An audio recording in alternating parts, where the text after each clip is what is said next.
ตันโอห่างเป็นเกลียวดวงยิ่งดวงประเสริฐอาจนำเอาสัตตโลกทั้งหลายได้พ้นจากฝั่งกรรมมหาสมุทรสากรกำนาคือว่านิพพานเจ้าอันบ่รู้เท่าบ่รู้ตายนั่นแหละ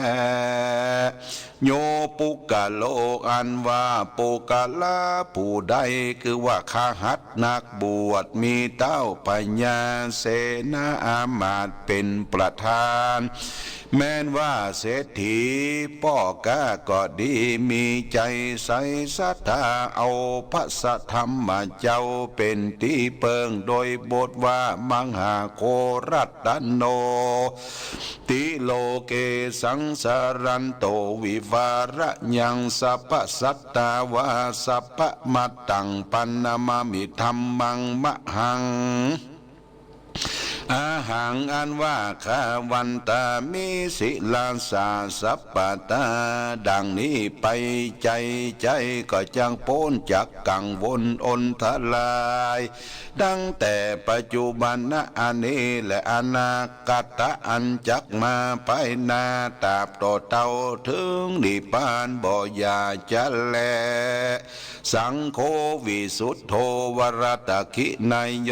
สันตินทาลิโยสัพพะปรปะหิโนกุเนเกงิสมาธิปันโตอนาสโว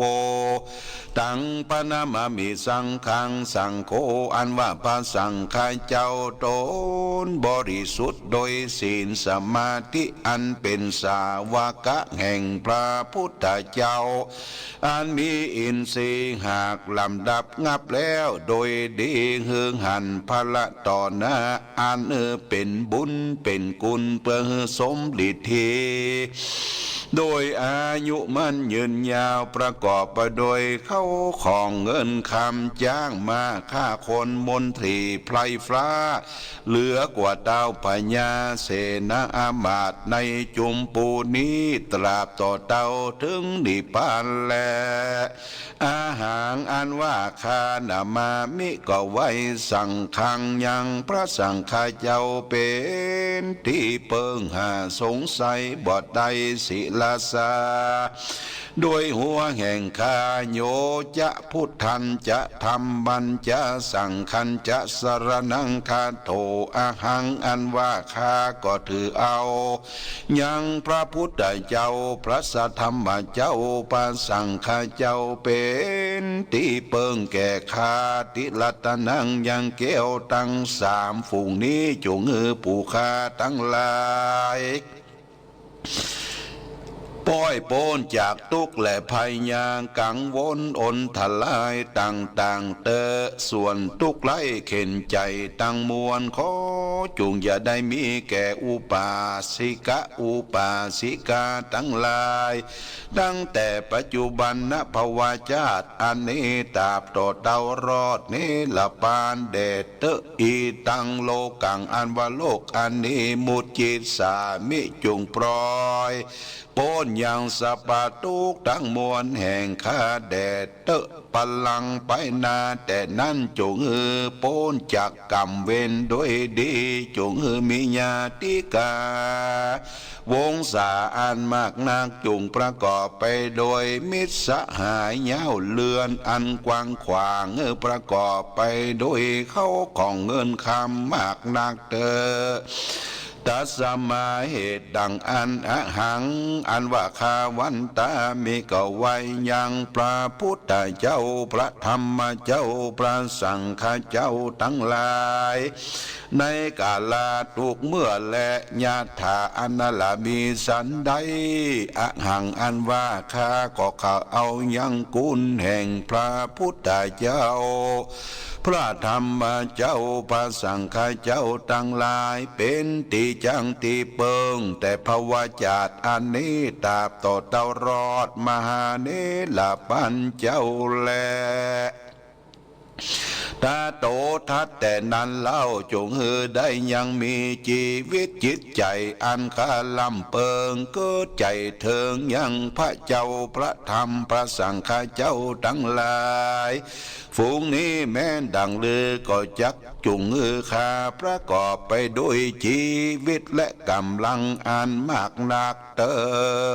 ยะถาอันนั้นและมีสันใดส่วนอันว่าสัตตโลกตั้งหลายคือว่ายิงใจตั้งมวลอันต้วนเตียวไปมาในวัฏสงสารอยู่ใจจงมีชีวิตจิตใจยืนยาวทุกญาติอย่าขาดอย่าได้ประมาทในธรรมตั้งมวลจงมีเตอยะถาอันนั้นและมีสันใดก็โดยมีแต่และศิลาสั่งอันว่าหัวแห่งข้าอย่าได้เจ็บได้ปวดสักเตื้อสักตีจงอยู่ดีอย่าได้เป็นพญาสักทีจงได้โป้นจากเปียที่อันมีอยู่ในหัวนั้นเตอหัตตะปาตาแมนว่าตีนและมือก็จงตั้งอยู่โดยความอย่าได้มียังเปียที่สัพพวาจาตั้งแต่ชาตินี้ตราบต่อเต้าเขาชาติไปนะจงทัดสรู้ยังธรรม84,000ธรรมขันธ์อันพระพุทธเจ้าหากเทศนามานั่นแลเยนะราอันว่าคนตั้งหลายฝูงได้ฟังธรรมคำสอนแห่งปฐทากัตตะอันชื่อว่าโลกบุตรีดวงยิ่งดวงประเสริฐนี้ก็หากจักสมฤทธิโดยเข้าของเงินคำแก้วแหวนแสนสิ่งจ้างมาฆ่าคนอันมากนักจะแลเตจะนาอันว่าคนตั้งหลายฝูงนั้นก็จักประกอบไปโดยอริยธนะตั้ง7ประการคือว่าสัทธาทานังศีลทานังหิริทานังโอตปะทานังสุตทานังจาคะทานังปัญญาทานังเอตังทานังอันว่าเขาของฝูงนี้และมีแก่ปุกลาผู้ใดก็หักจำเริญแก่ปุกลาผู้นั้นแลโยปุกโลอันว่าปุกลาผู้ใดคือว่ายิงใจก็ดีอัทาลีโตติบ่เป็นคนทุกข์ไร้เข็นใจสักประวาจาตอันว่าปุกลาฝูงนั้นก็จางประกอบไปโดยเข้าของอันมากนักก็จางมีแลโยปุกโลอันว่าปุกลาฝูงได้ฟังธรรมโลกาวุธินี้ก็บ่หอนว่าจักมีอายุอันสันอันมินสักประวาจาตแลอันว่าคนตั้งหลายฝูงนั้นกันว่าเกิดมาในปรโลกไปนะก็จักตั้งอยู่โดยสุขสวดสดีทุกเมื่อแลประการหนึ่งตั้งแต่นั้นไปนะเราก็จักได้เอาตนเข้าสู่นิพพานอันเป็นสิกยิ่งอันเป็นสุขยิ่งกว่าสุขตั้งมูลลันและโยปุกโลอันว่าปุกลายิ่งใจขหัดนักบวชก็ดีมีใจใสศรัทธาใดแต้มเขียนธรรมดวงนี้โดยอันเจียใสแต่ดังอันปุกลวานว่าปุกละทั้งหลายฝูงนั้นแม้นว่าได้ไปเกิดในจันฟ้าปลายบนก็จักยิ่งกว่าเทวบุตรเทวดาทั้งหลายอันว่าจักประกอบไปโดยสลีสัมปติยิ่งกว่าเทวบุตรเทวดาพญาอินทร์พญาพรหมก็มีแลกันว่าตายจากเทวโลกลงมาเกิดในเมืองคนก็จักประกอบไปโดยสุขทุกเมื่อแลฮีโดยมีแต่แลก็จะได้ถึงสุขอันยิ่งอันประเสริฐกว่าเต้าพญาทั้งหลายอันมากนักในจุมปูนี้บ่อยาจะแลนะโยนาโรอันว่าคนฝูงได้ถือเอายังโลกาวุธิสูตรดวงดีเป็นตีจังตีเปิ้งโดยบทว่าพุทโธเสโธติโลกัสสมิงดังนี้ทุกคำเจ้าเอาเป็นกรรมฐานดังอันว่าคนตั้งหลายฝูงนั้นอัทาลิโตตาสิก็บ่จักเป็นข้าสติและก็ตวจักได้เป็นเจ้า าแก่ต้านทุกภวชาติจาติแลวัฏะโดยมีแต่แล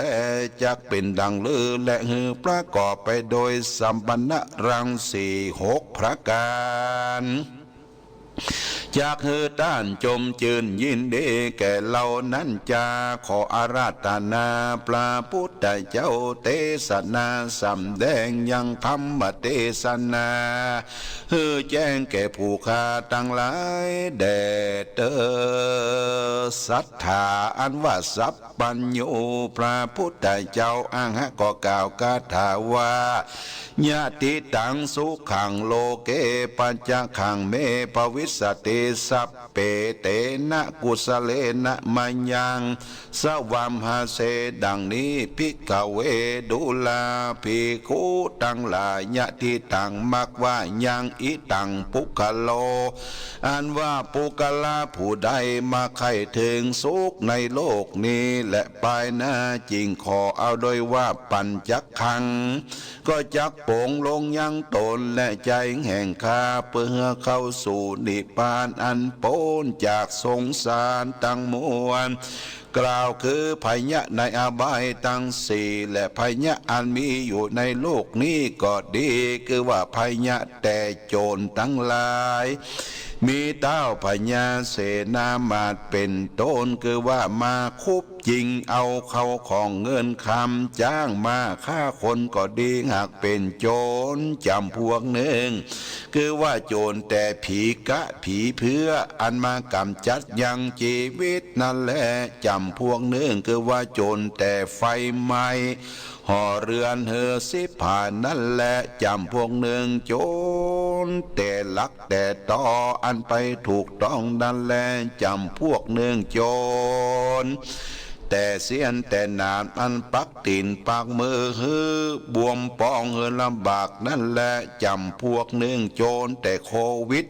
19โจรแต่นักกตฤกษ์ปลายบน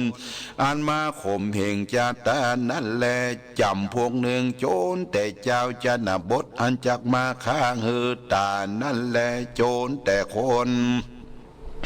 อันมากะทำบ่ใจกรรมทำกรรมสอนพระพุทธเจ้ามาว่ากะทำกองอันพิษมาสอนฮือตกอวิจีนรกนั่นแลจำพวกหนึ่งโจรอันบ่ใจปุริสะผู้ดีผู้งามมักนักมักว่าอวดอ้างย่อตนว่ารู้ลวกนั่นแล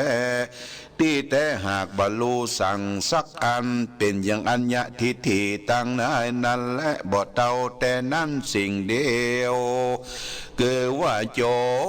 รแต่จางมาลายงัวควายลายหมูมาเป็ดไก่ลายก็ดีโจ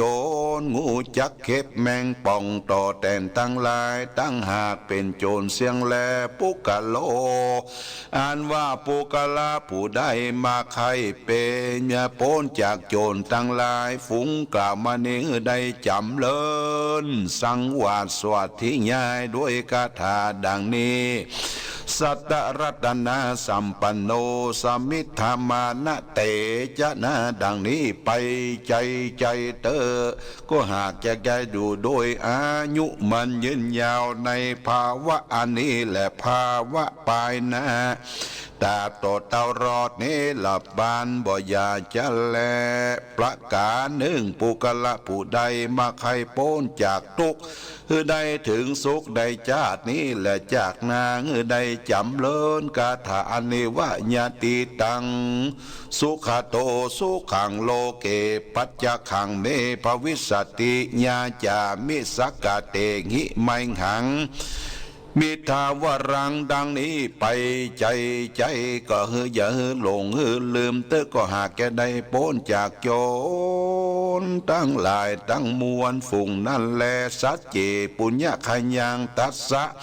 ตุมหังปุญญังไม่ห่างหิวาสเปเตนะกุสเลนะมัญญังตัสสะ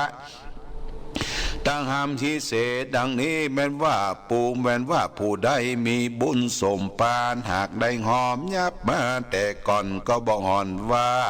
จากได้โศกทุกข์สังประวัติก็จากว่าประกอบไปโดยเข้าของเงินคำจ้างมาคาคน มากนักยุต่างใดกินใดกระทำบุญไปใจและตุ่มเฮอันว่าสู่ตันตั้งลายอันบุญหากได้กระทำมาแล้วกล่าวว่าบุญแห่งข้าก็ดีอันว่าศีลแห่งข้าก็ดีอันข้าหากได้รักษาในกาลบัดนี้ก็จงเฮอเป็นอุปนิสัยกำจูยังสู่ตันตั้งลายในจาตินี้และจาติหน้าต่อเต่ารอดมหาเนลปัญเจ้าแลสัพเพเตนะกุสเลนะโดยกุศลบุญอันสู่ต้านตั้งหลายได้กะทำมานี้แลเมื่อวันก็ดีเมื่อคืนก็ดีจงฮือคุ้มครองรักษายังสู่ต้านเจ้าตั้งหลายตั้งแต่ปัจจุบันนะอันนี้อนาคตอันจากมาไปนาเตอเยปุญเยนะอันว่าบุญตั้งหลายอันสู่ต้านตั้งหลายได้กะทำไว้แล้วก็และยังฝ่ายยังบุญนั้นจุงแต้มเขียนยังทำดวงพระเสริฐนี้ไว้กำจูศาสนาพระโคดมเจ้าเฮือรอดหาปันภวาสาจุงมีเตวัตะโดยมีแต่แลส่วนอันว่าโตกตั้งหลายขอจงจะได้มีแก่สู่เจ้าตั้งหลายได้ประกอบไปโดยสุขทุกภาวะจาตอันว่าบุญอันสู่ต้านตั้งหลาย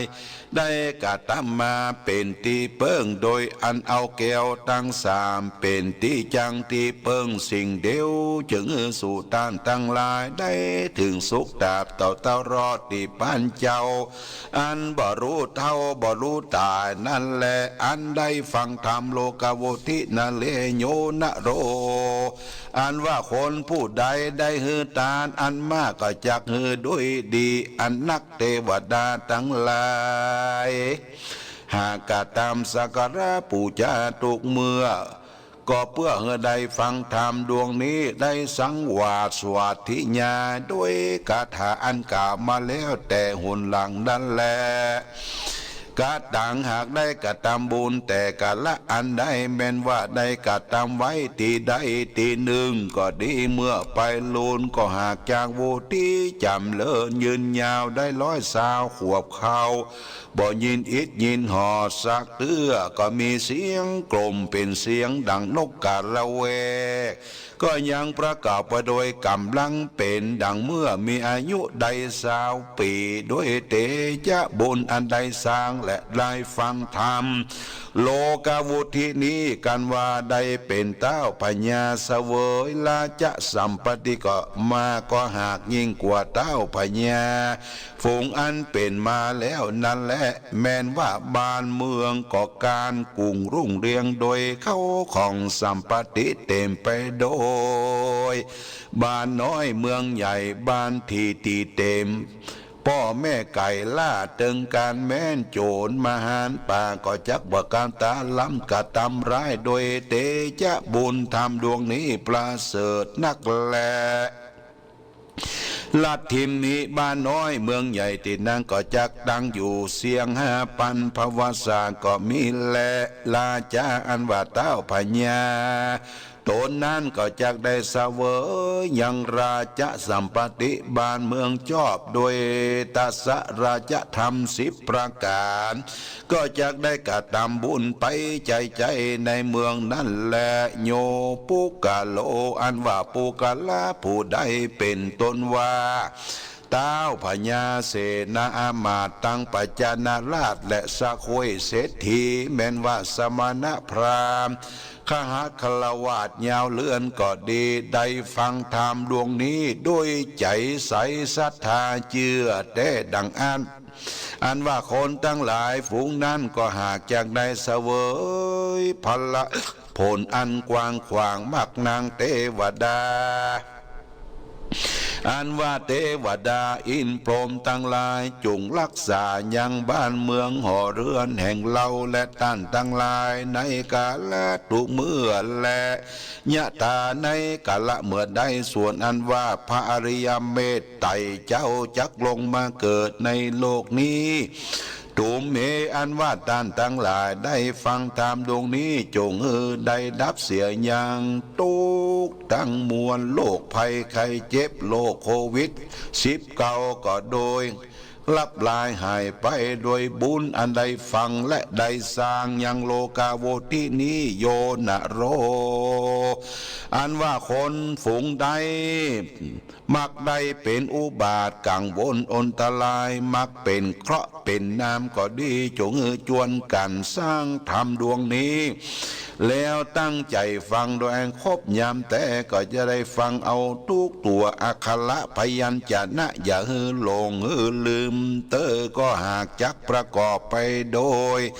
เขาของเงินคำจ้างมาค่าคนและมิตรสหายมักนักเสมอดังนายอนันทะเป็นดิกะเศรษฐีและโยติกะเศรษฐีอันมีปราสาทอันแล้วโดยแก้ว7 ประการแวดล้อมยังปราสาทรอดทุกกรรมทุกไปก็บ่อาจจะกะตามร้ายนั้นและประการหนึ่งแม้ว่าปืนภาษาก็หากเกี่ยไปด้วยเกลียวผริกตั้งมวลทุกกรรมทุกปายอันหยาดใหญ่ไปด้วยต้นกัปปะรุขะก็มีเครื่องสัพพนานาอันหอยย้อยแขวนอยู่จุตนมีลำคำ4 ต้นหากตั้งอยู่แจ้งปราสาทหาปุกละจักมาเปรียบเทียมบ่ได้จะแลตุมเหสู่ท่านทั้งหลายจงตักตั้งใจฟังโลกาโวทิจุเดือนปีเตธรรมโมอันว่าธรรมโลกาโวทิดวงนี้อันพระพุทธเจ้าปฏิทิตาหากตั้งไว้เป็นตีจังตีเพิ่งแก่ปณสัตว์ทั้งหลายเพื่อเขาได้พ้นจากทุกข์ได้เสวยสุขอันว่าหับตามเสียยังภัยยะกังวลอนตรายตั้งมวลบ่เต้าแต่นั้นคือว่าหับตามเสียยังโจร5 ประการ10 ประการตั้งแต่ลาจะโตเป็นเก้าตราบต่อเต้าถึงนั้นนาอุปัตวะโตนั่นแหละจุงปากันสังวาสวัสดิญาณเมตตาภาวนายังโลกาโวทิดวงประเสริฐด้วยบทว่าพุทโธเสโธติโลกัสสมิงสัพพสัตตาหิตังกโรสังสารปันตนังสิโนอาหังวันตามิสัพปตาดังนี้ไปใจอย่าขาดอย่าลงอย่าได้ประมาทลงลืมก็หากจะเป็นคาถาหับตับเสียยังอบายตั้ง4 หับตับเสียยังภัยยะกังวลอนตรายโควิด-19และตุติยะบททวน2ว่ายะทิตังยาโคสุขังโลเกปัญจขังเมภวิสติญาจามิเตวรังสกเรติสิมังหังอิทธวรังดังนี้จำเลินทุกคำเจ้าเอาเป็นกรรมฐานไปเตอ ก็หับตาบเสียยังโจรร้ายตั้งบนและหับตาบเสียยังอบายตั้ง4มีนโลกเป็นต้นตติยกถาอันตวน3ว่าทุกกรังวัตโลกัสสมิงติสรณาตตาติสรณาภเรณวรังสุขังอนุภาวโตติดังนี้จำเริญสังวาสวัสดิญาณทุกคำเจ้าเอาเป็นกรรมฐานเมตตาภาวนาไปใจตราบต่อเต่าเข้าเสียงปันภวสาก็ฮักจะได้ถึงยังสักกะโมกขธรรมอันยิ่งคือว่านิพพานเจ้าอันบรูตายคือว่ายิ่งกว่าสุขตั้งมวลและปันติโตอันว่านักผาเจ้าตั้งหลายฝูงมีปัญญามีพระพุทธเจ้าเป็นเก้าเป็นประธานเมื่อเจ้าสร้างโพธิญาณตั้งมวลวันนั้นเจ้าก็บ่หันละเสียยังโลกวุสิสูตรอันนี้ก็สัพพวาจาและสืบกันมากับเพื่อว่าหายโพดยังสัตตโลกตั้งมวลมักว่ากลัวสัตตโลกตั้งหลายลงหนต่างเสีย บ่ได้ไปสู่เมืองฟ้าและนิพพานเจ้ายิ่งกว่านี้ยังคาถาอันนี้ก็คืออยู่คือได้ปูจาสังวาสสวดที่ญาณเมตตาภาวนาหึงหับทับเสียยังโหนตางอาบายภูมิตังสีและโยนโรอันว่าปูกะละบ่รู้จักอักขระพยัญชนะสักตัวมักว่าเป็นคนบ่ได้บวชในศาสนาพระพุทธเจ้ามีใจใส่ศรัทธาในเกี่ยวเจ้าสามประการกันว่าเรียนเอาคาถาธรรมอันนี้ได้แล้วก็จวนกันตั้งใจฟังธรรมโลกาวุตินี้โดยใจใส่ศรัทธาแต่ฮือแต่งยังเครื่องปูจาต่างๆอาหะดีตัวคือนำมาตั้งไว้แต่งปูจายังทำดวงนี้ฮือเจ้าตนเป็นธรรมกติกถาเทศนาฮือใดต้องอักขระพยัญชนะแต่เตอแม้นว่าตายกะฝูงนั่นก็ดีฮือใดตั้งใจฟังแต่ก้าวตาบต่อเต้าถึงปลายอย่าฮือมีใจล่าเลยไปในที่ใดแม้นว่าอย่าฮือเกิดถึงเข้าคลองเงินทองจ้างมางัวควายอย่าได้ถึงการไร่การนาการเจ้าการคุณเต้าหือใจตั้งใจฟังทำไปตามทุกอักขระพยัญชนะแต่อย่าหือหลงหือลืมเตอก็จากได้พ้นจากกังวลอนทลายตั้งมวลตั้งแต่ชาติและชาตินี้และชาติหน้าตราบต่อเต้ารอดนิพพานเจ้าแต่แลการว่าได้ตั้งใจฟังธรรมโลกาวุติโดยใจใส่ศรัทธาก็หักจักหับเตียยังความทุกข์ไร้เข็นใจตั้งมวลและหับตามเสียงยังอบายภูมิตั้งสี่มีนรกเป็นต้นเต้าขึ้นเมียสู่สวรรค์จันทร์ฟ้าเสวยสัมปติสุขตราบต่อเต้าอายุแห่งจันทร์ฟ้าได้ปันปีติบและกันว่าอายุแห่งพญาอินทร์และเทวบุตรเทวดาทั้งหลายอันอยู่เสวยสัมปติในจันทร์ฟ้ามีจตุมาลาจิกาเป็นต้นอายุแห่งเขาก็มี500 ปีติบและอายุจันทร์ฟ้าตาวติงสาได้ปันปีติบเป็นขนาดอายุแห่งจันทร์ฟ้ายามานานได้2,000 ปีติบอายุแห่งจันทร์ฟ้าตุสิดาได้4,000 ปีติบเป็นขนาดอายุจันทร์นิมรตินานได้8,000 ปีติบจันทร์ปริมิตสวัสดินานได้16,000 ปีติบเป็นขนาดส่วนว่าตายากะผู้ใดหากใครมีอายุมันยืนยานดังเทวบุตรเทวดาทั้งหลา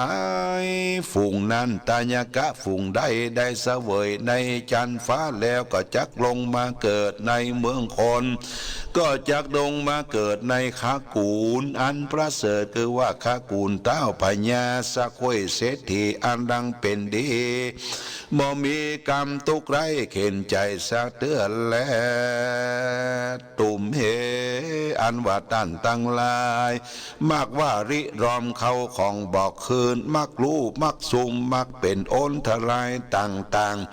จูงจักยวนกันฟังยังทำโลกาวุติดวงประเสริฐนี้โดยใจใสอันออบน้อมคบยำแต่ก็หากจักเป็นก็พ้นจากกังวลอนทลายตั้งมวลตั้ง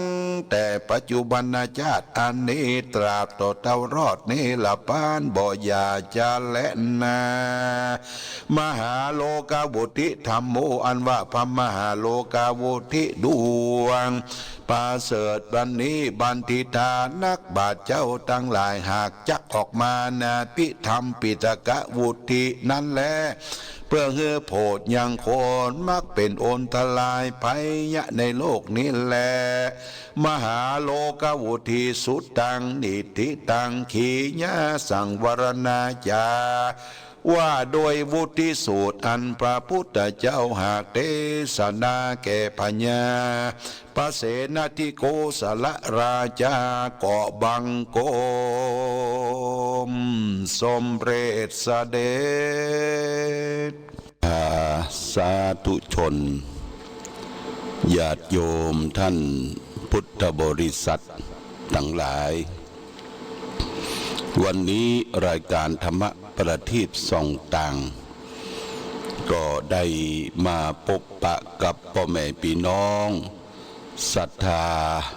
ญาติโยมท่านสาธุชนแห่งครั้งนิ่ง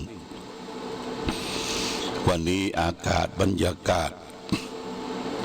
ตัวหนาวพอสมควรบ่ฮ้อนเกินไปและก็บ่หนาวเกินไปก็คือธรรมอากาศนะเย็นสบายในตอนเจ้าญาติโยมตื่นขึ้นมาเจ้าได้ยินเสียงนกเสียงกาไก่ขันมันเป็นธรรมชาติของคนเฮาได้อยู่กับธรรมะอยู่กับธรรมชาติอย่างที่สำนักปฏิบัติธรรมวัดพระบาทอุดมนาบ่อสาวาญาติโยมนกเขาเนอะตื่นตั้งแต่เจ้ามันมาเกาะไก่กับลานที่เขาจะเอาเข้าไปอ้อยข้าวสารไปอ้อยพออ้อยเข้าสักกำประมาณสัก7 โมงเนี่ยญาติโยมมันก็จะพลูบินลงมา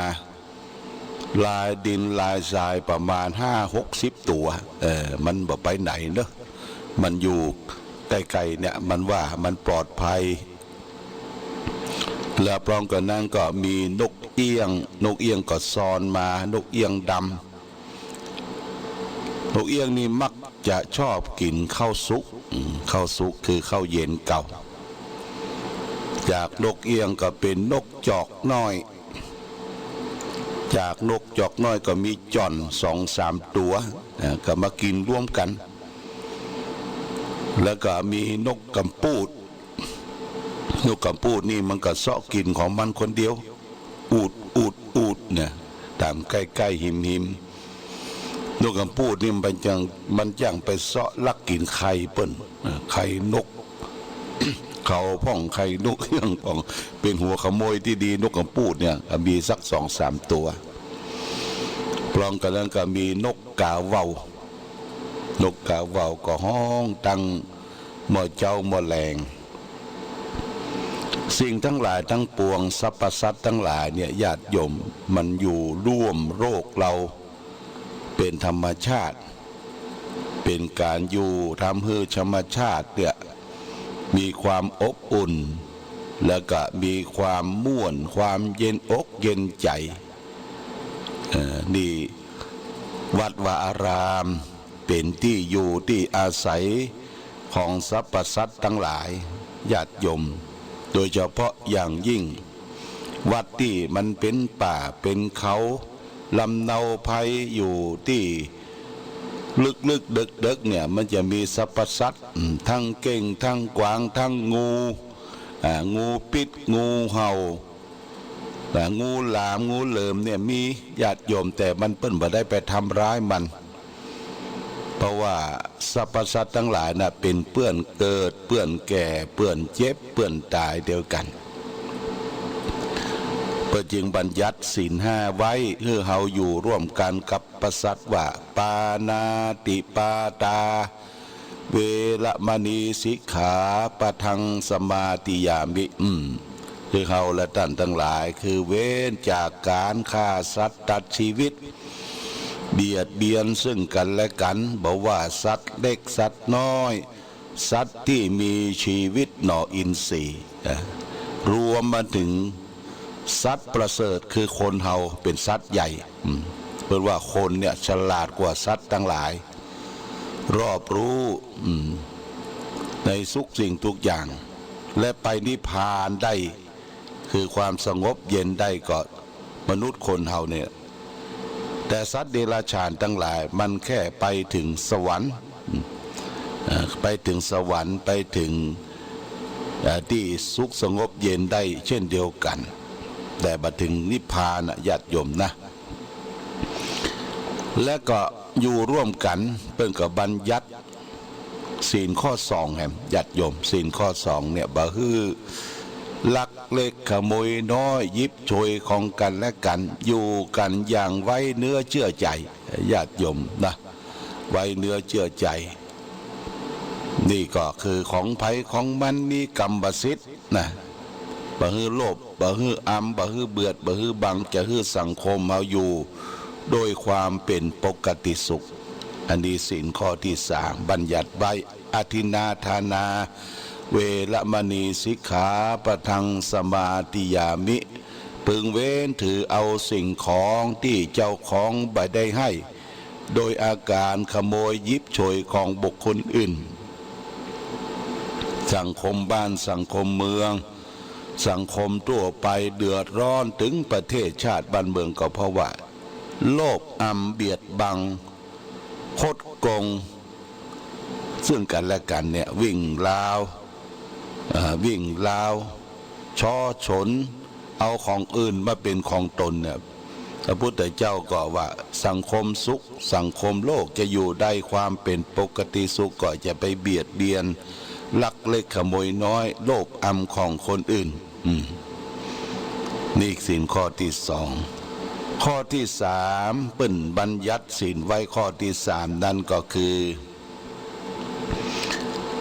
กาเมสุมิจฉาจาราเวรมณีสิกขาปะทังสมาธิยามิ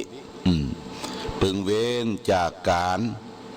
ปีบละเมิดของรักของชอบใจของคนอื่นเขาเป็นผู้อยู่เป็นครอบเป็นครัวบ่ฮื้อนอกอกนอกใจที่รักสามีเมียแปลงของตนเองเนี่ยอันนี้ก็เป็นบ่อเกิดแห่งความเดือดร้อนญาติโยม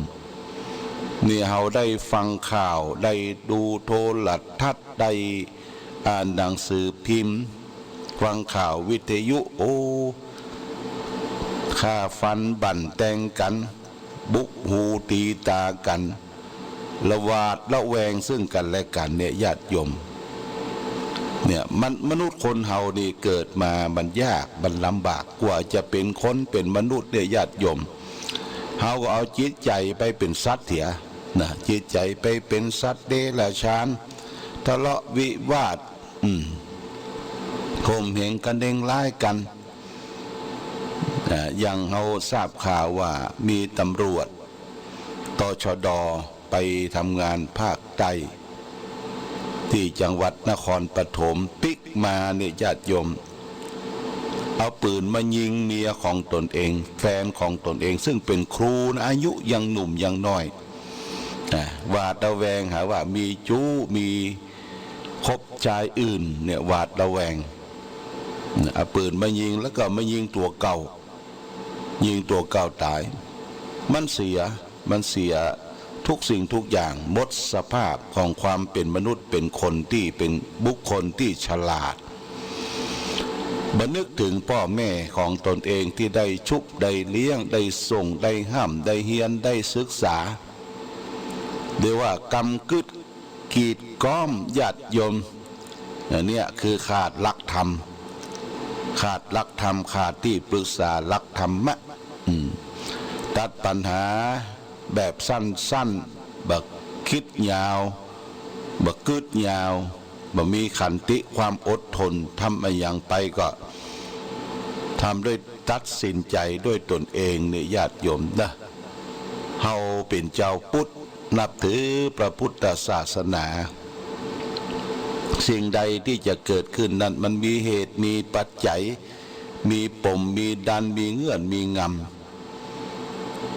พระพุทธเจ้าสอนให้เราแก้ไขที่ต้นเหตุไม่ใช่แก้ไขที่ปลายเหตุนะต้นเหตุก็คือสมุทัยเป็นเหตุที่ทุกข์เกิดทุกข์คือตัวปัญหานี่ญาติโยมคือแก้ไขที่ต้นเหตุว่ามันเกิดมาจากอะไรหยังถ้าอู้จาบ่เข้ากันก็ตกลงปงใจอย่าไปทะเลาะบอกแว้งอย่าไปมีอาหารการมะมังการทิฏฐิเข้าตนเองว่าเอาตนเองว่าไอ้ยังเอาตนเองว่านี่ญาติโยมนี่สำคัญคือไม่ได้มองโลกในแง่ดีถ้ามองโลกในแง่ดีเราก็จะมีความสุขอยู่โลกนี้ได้อย่างสบายอันนี้ครอบครัวเนี่ยมันเป็นทุกข์เป็นร้อนมีปัญหาถึงวันนี้เพราะเฮากิเลสมีโลภมีโกรธมีหลงนักล่ำไป บ่เข้าวัดเข้าวาบ่นำพาชีวิตคือได้ไปประพฤติปฏิบัติบ่ได้เอาคนอื่นมองที่มันทุกข์มันยากกว่าลำบากกว่าเฮานี่แหมนักญาติโยมนะแหมนักเพราะฉะนั้นก็เฮาก็ต้องอยู่ด้วยเมตตาธรรมอยู่ด้วยความรักอยู่ด้วยความผูกพันนี่เป็นสิ่งสำคัญนี่ศีลข้อที่3ละเมิดของรักของชอบใจคิดผิดอกผิดใจคิดออกไปจากผัวรักเมียแปลงของตนเองเนี่ยมันผิดศีลข้อ3ข้อที่4ศีลธรรมที่เฮาศีล5เนี่ยก็คือรักษาซบปากบ่เป็นคนพูดเท็จบ่เป็นคนพูดส่อเสียดบ่เป็นคนพูดคำหยาบบ่เป็นคนที่พูดเพ้อเจ้อเลวไหลไร้สาระพระพุทธเจ้าบัญญัติศีลข้อที่4เนี่ยเพื่อให้สร้างความมั่นคงสัจจะมีความสัตย์ซื่อต่อกันคนเฮาถ้าบ่สัตย์ซื่อต่อกันมีจิตใจบิดผิวรับการบังใบตั้งหน้าก็ว่าอย่างตั้งหลังก็ว่าอย่างนี่บ่ได้ความญาติโยมนะอันนี้ก็คือจะต้องรักษาซบปากของตนเองอย่าไปพูดที่มันเป็นความจริงหาสาระประโยชน์บ่ได้พระองค์จึงบัญญัติศีลข้อที่4ไว้ว่ามุสาวาทาเวรมณีสิกขาปะทังสมาธิยามิพึงเว้นจากการพูดเท็จพูดที่บ่เป็นความจริงญาติโยมถ้าเราได้ไปปะไปสลนกับคนอู้ที่บ่เป็นความจริงให้อยู่ห่างๆเพราะคนนั้นบดีละส่อเสียดบดีส่อเสียดคนอื่นเป็นคนที่บดีโบราณเปิ้นก็บอกว่าเว้นหมาฮือปอศอกเว้นวอกคือปอวาเว้นคนพาลานี่ฮือไก่อย่าไปกลุกขีญาติโยมอย่าไปอู้สนทนาเอาสนุกสนานบางคนมันอู้ไปสนุกสนานบันนึกถึงสภาพที่เกิดความเสียหายแก่บุคคลอื่นแก่ครอบครัวแก่สังคมแก่วัดบาอารามอู้ไปด้วยความสนุกสนานเนี่ยเป็นการพูดเท็จบางทีปั้นน้ำเป็นตัวสิ่งที่มีบ่ฮู้บ่มีก็บ่ฮู้ในญาติโยมนอปอกรรมไปโดยเปิ้นนี่ก็เฮาเป็นคนฉลาดเป็นคนฮู้เอาหลักธรรมไปประพฤติปฏิบัติเนี่ยพระพุทธเจ้าคือเว้นจากการพูดเท็จมุสาวาทาเวรมณีสิกขาปะทังสมาธิยามินี่เป็นข้อที่4เพื่อให้สงบสุขสังคมในโลกอยู่ได้ปัจจุบันศีลข้อที่5สุราเมรยะมัชฌะปมาทัฏฐาเวรมณีสิกขาปะทังสมาธิยามิศีลข้อที่5เนี่ยพึงเว้นจากการเสพสุรายาเมาอันเป็นเครื่องดองของเมาอันเป็นที่ตั้งแห่งความประมาทยุกยาบงยาบ้ายาอียาเครวมอยู่นี่หมดญาติโยมรวมอยู่ที่ข้อ5พึงเว้นจากการเสพของมึนเมาคือโทษคือตาญาติโยมได้ฟังข่าวแล้วสลดจิตใจในปัจจุบันไปทางไหนเนี่ยก็มีด่านเกิดเอาไปทางจังใหม่นี่ก็2ด่านที่ชัยประการนี่ก็ด่านบ้านอายแล้วก็ไปถึงยังดาวก็ด่านแก่งปันเต้าญาติโยมเตี้ยรถจะฝั่งไปเนี่ยทำเวลารถเปิ่นเกิดเรื่องอย่างก็ถามว่าเกิดหายาเสพติดว่าก็แสดงว่าคนกล้าคนขาย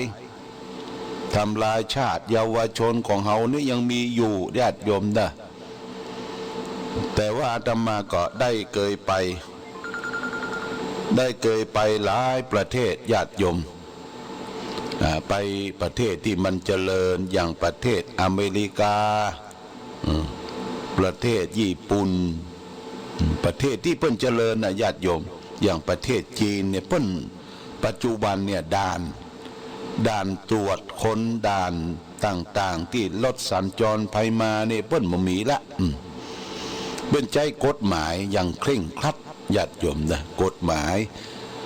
ถ้าไผกล้าไผขายไผเสพเปิ้นจับเปิ้นยับนี่กฎหมายเคร่งครัดยึดทรัพย์ยึดหยังหมดนะบางทีก็ประหารชีวิตเพราะทำลายชาติบ้านเมืองเนี่ยญาติโยมทำลายชาติบ้านเมืองนี่เขาไปตามถนนหนทางต่างๆนี่โอ้ถนนสะอาดสะอ้านอย่างประเทศจีนนี่ก็เคยไปหลายครั้งก่อนมาเปิ้นบ่พัฒนาประเดี๋ยวนี้เปิ้นพัฒนาหมดถนนหนทางดีแต่ว่าจะเข้าเมืองเปิ้นน่ะญาติโยมบ่มีด่านเปิ้นใจระบบการถ่ายภาพรถจะเข้าจะออกเนี่ยเปิ้นถ่ายภาพพับเป๊บพับเป๊บพับเป๊บเช็คเอ็กซเรย์ไปเช็คเอ็กซเรย์ไปในตั๋วบ่ใจคนนะก็ทำให้ประเทศชาติบ้านเมืองของเปิ้นเนี่ยไปไหนคล่องแคล่วว่องไวบ่ต้องมีกลวยบ่ต้องมีด่านบ่ต้องมีคนเปลืองที่มาอยู่ตามถนนหนทางเขาสังเกตว่าตำรวจทหารเนี่ยอยู่เกิดถนนหนทางก็แสดงว่าประเทศเฮาเนี่ยยังบ่เจริญเตื้อญาติโยมนะประเทศญี่ปุ่นเนี่ยโอ้ประเทศเปิ้นสะอาดสะอ้านเสาะหาตำรวจทหารนี่บ่มีแต่เปิ้นใช้ระบบคอมพิวเตอร์ดูถนนหนทางและระบบแจ้งภัยถ้าแจ้งภัยโทรศัพท์ไป191กา199กาอย่า3 นาที5 นาทีเนี่ยเปิ้นจะมาถึงแล้วคือระบบอย่างนี้ประเทศอเมริกาก็เหมือนกันเปิ้นเจริญนะญาติโยมนะถ้ามีเหตุเพศภัยอันใดเกิดขึ้นเนี่ยเปิ้นเตรียมสแตนบายไว้ตลอดเวลาแต่นำหนทางเนี่ยก็มีสลามบกหรือว่าตำรวจทางบกตำรวจที่ดูแลถนนหนทางตามไฮเวย์ตามต่างๆขี่รถฝั่งฟ้าวนี่บ่ได้เปิ้นจำกัดขีดในโซนของโรงเรียนเนี่ยโซนของโรงเรียนโซนของชุมชนแออัดเนี่ยเพิ่นจะขี่รถแบบคืออยู่ในลิมิตอยู่ในความเรียกว่า40-50 กาถ้าออกไฮเวย์ออกถนนหลวงนี่ขี่ช้าก็บ่ได้ละญาติโยมเปิ้นบังคับมือขี่ตามลิมิตเปิ้น80-90อันนี้ได้ไปหันได้ไปหูได้ไปทราบหันบ้านเปิ้นประเทศชาติบ้านเมืองเปิ้นการกุ้งรุ่งเรืองเจริญบ่มีด่านที่จะตรวจค้นเรื่องของยาเสพติดเรื่องของมึนเมาถึงเล่ากันมันญาติโยมนะเหล้าสุราเนี่ยเปิ้นบ่ไปเสียเวลากับสิ่งเหล่านั้นคือบ่ไปนั่งกันห้อมล้อมตั้งแต่เจ้าถึงค่ำถึงเย็นบ้านเฮานี่ยังก็ฉลองนะมีงานศพงานซากคนที่จะกางเต็นท์กางยังทำความสะอาดกางเต็นท์กันยังเอาละเริ่มละแล้วช่วงงานศพแหนมกินกันตลอดเวลาในโรงครัวในห้องอาหารที่จัดทำเรื่องแขกก็มีแต่เหล้าแต่สุราบางศพบางงานนี่เสี่ยงเงินเป็นหมื่นญาติโยมหลายหมื่นขวดกองทะลึกขวดเหล้าขวดเบียร์ขวดสปะก็เฮาเสียไปโดยบ่ใจเหตุอันนี้อยากจะให้เราและท่านทั้งหลายได้คิดพิจารณาถึงศีล 5ข้อที่5เนี่ยเพิ่งเว้นจากเสพสุรายาเมาอันเป็นเครื่องดองกองเมาอันเป็นที่ตั้งแห่งความประมาทโทษของการเสพสุราเนี่ยมันมี6 ประการดังเป็นผูกเป็นคำกรสอนใจไว้ว่าอันสุราเมรัยใครเสพติดพาชีวิตมืดมนจนฉิบหาย1ทรัพย์สินของตนนั้นพลันวอดวาย2อาจตายด้วยทะเลาะเพราะความเมา 3. เจ็บป่วยด้วยโรคาพยาธิ 4. คนตำหนินินทาพาอับเฉา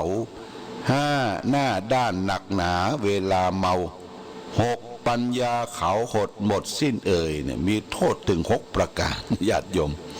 โรคภัยไข้เจ็บโรคที่เกิดขึ้นจากพิษสุรานี่1. โรคทอมซินอักเสบกินข้าวมันไปเผาลูกญาติโยมมันมีเมทิลแอลกอฮอล์เนี่ยแอลกอฮอล์เนี่ยยิ่งเหล้าเถื่อนเหล้าที่พิษเองทำเองต้มเองเนี่ยดีกรีมันก็หนักแล้วก็บางที่บางแห่งเพราะว่าจะฮื้อดีกรีของเหล้ามันฉุนมันขึ้นดีกรีแห้งเนี่ยเอายาพิษเขาใส่ว่าญาติโยมนะยาพิษก็ใส่ที่เขาเล่ากันว่าบางทีเอาหญ้าคาเนี่ยไปจุ่มกัมม็อกโซนเนี่ยยาฆ่าหญ้านี่นะจุ่มแล้วเอาไปจุ่มที่เหล้าดองเหล้าขาวมันเละเวยมันขึ้นตัวคนเฮาก็บอกฮู้ที่บอกฮู้นี่เพราะมันมีอวิชชาสนุกสนานกินไปเพลิดเพลินกลัวมันร่างกายเฮานี่อดรนทนได้มีความต้านทานอยู่เป็นอย่างเตื้อตอนที่ร่างกายอดรนทนบ่ได้นะครับเป็นตับเป็นปอดเป็นทอมซินเป็นโรคกระเพาะทุกทนทรมานญาติโยมนะทุกทนทรมานบางคนกินเหล้าติดเหล้าเป็นลิซึมหมายความว่าถ้าบ่ได้กินเนี่ยมันส้มปากมันมีอย่างขาดขึ้นมาจะต้องจึ้มอยู่ตลอดเวลาเรียกว่ามตลวเมาตลอดวันซ้อมตัวเองตัวเก่าบางทีซ้อมตัวเก่ายุบเป็นตี้บางทีสมาเตมาเลียปากยังหมูเตื้อยุบเป็นตี้สภาพของความเป็นมนุษย์เป็นคนหมดไปญาติโยมนะเปตีหน้าสังเพศเวทนาต่อคนที่ติดสุรายาเมาแต่นั่นแหละญาติโยมคนเฮาท่านหลงอย่าง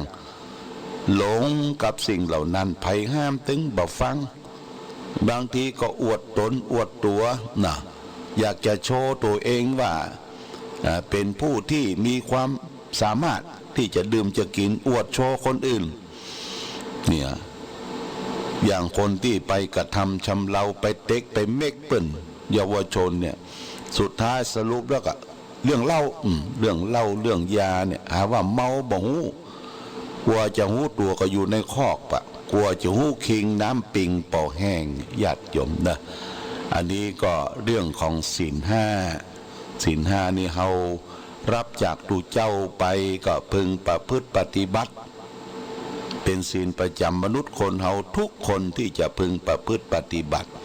ถึงแม้ว่าบ่ได้รับจากตูเจ้าพระสงฆ์บ่มีการมีงานเฮาก็ปฏิบัติด้วยตนเองตื่นขึ้นมาก็พึงเว้นจากการฆ่าสัตว์ตัดชีวิตเบียดเบียนสัตว์เล็กสัตว์น้อยมีเมตตาธรรมข้อ2ก็พึงเว้นจากการคิดโลภอำของคนอื่นข้อ3คิดเว้นจากการนอกอกนอกใจที่รักสามีเมียแปลงของตนเองข้อ4พึงเว้นจากการพูดเท็จ